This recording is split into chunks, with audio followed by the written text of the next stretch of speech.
The parcel arrived on a moonless night, its brown paper wrapping stained with what looked like dried blood.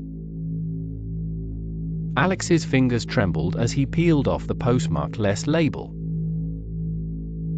Inside lay artifacts that defied logic: the 1970s cassette tape, medical files stamped "cognitive contamination," and a hand-drawn map dotted with 3 crimson crosses. The cassette player hissed to life. A distorted voice whispered in Bengali, "They're not patients, they're equations." Suddenly, the numbers on the medical files began rearranging themselves under Alex's gaze. 47 4 plus 7 is equal to 11 1 plus 1 is equal to 2. The Fibonacci sequence glowed faintly on the map. The abandoned asylum's door creaked open, exhaling a breath of formaldehyde and decay. Flashlight beams revealed walls covered in equations: Einstein's mass energy equivalence E equals mc squared mutated into E equals c squared, the dagger symbol bleeding rust-colored stains. In a hidden drawer, Alex found a 1983 lab log: patient 23 solved Riemann hypothesis. Then the numbers started solving him. A sudden chill gripped the room. The equations on the walls began recalculating autonomously, their solutions forming coordinates pointing to a tech corporation's headquarters. Alex's camera captured a shadowy figure writing indefinite integral e caret x dx equals e to the power of x plus c in midair before vanishing. Neon lights of NeuroSync Incorporated pulsed like a digital heartbeat. Inside the server room, monitors displayed real-time brain scans superimposed with Fibonacci spirals.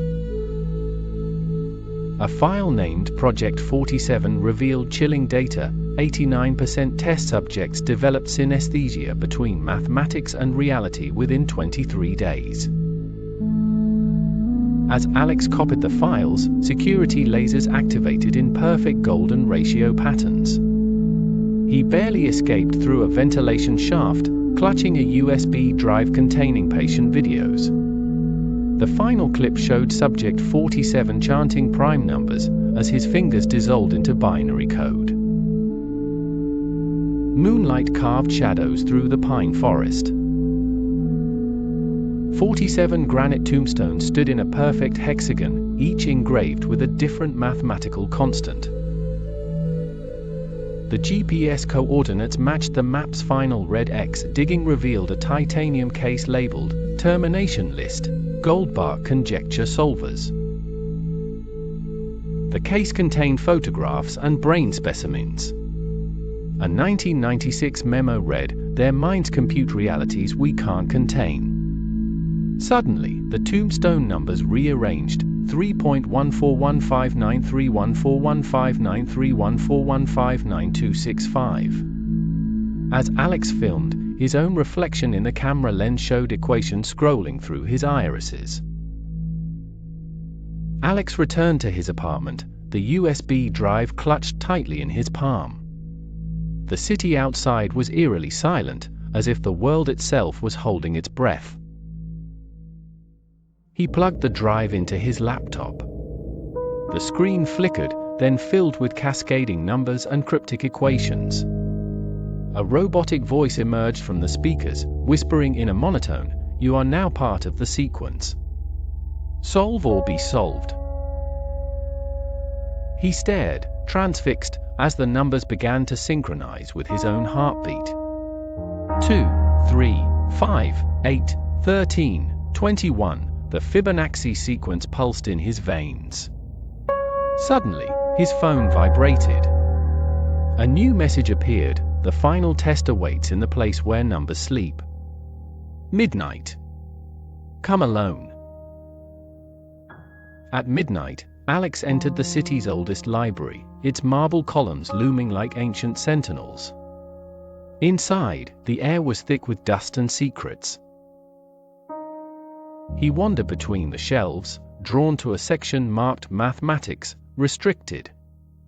There, a hidden door creaked open, revealing a spiral staircase descending into darkness. He descended, each step echoing like a countdown. At the bottom, a vast chamber opened up, lined with books bound in human skin and scrolls written in equations. In the center stood a pedestal holding a single, ancient abacus.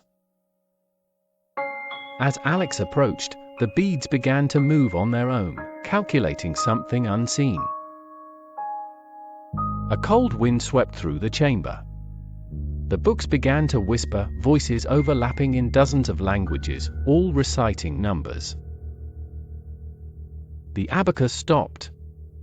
A holographic projection flickered above it, displaying an equation that seemed to warp reality itself, psi x equals sigma e caret 2ixn. Alex felt his mind stretching, as if the numbers were rewriting his thoughts. Suddenly, a shadow detached itself from the wall. It was the figure from the asylum. "You've come far, Alex," it intoned, voice echoing with static. "But to solve the equation of existence, you must sacrifice a memory."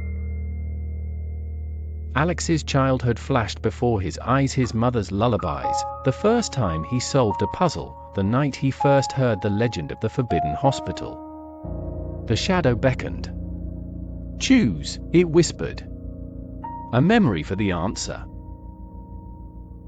With trembling hands, Alex reached out, feeling a memory slip away. A warm summer day, forever lost.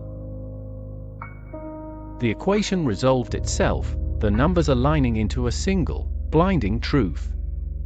Alex gasped as the chamber dissolved around him, replaced by a vision of infinite realities, all shaped by the choices he'd made.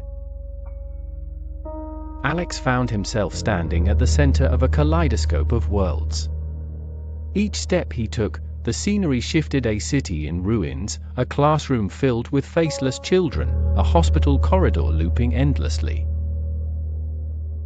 He realized these were all possible realities, each one a solution to the equation he had just solved. The shadowy figure followed him through each realm, its eyes glowing with equations.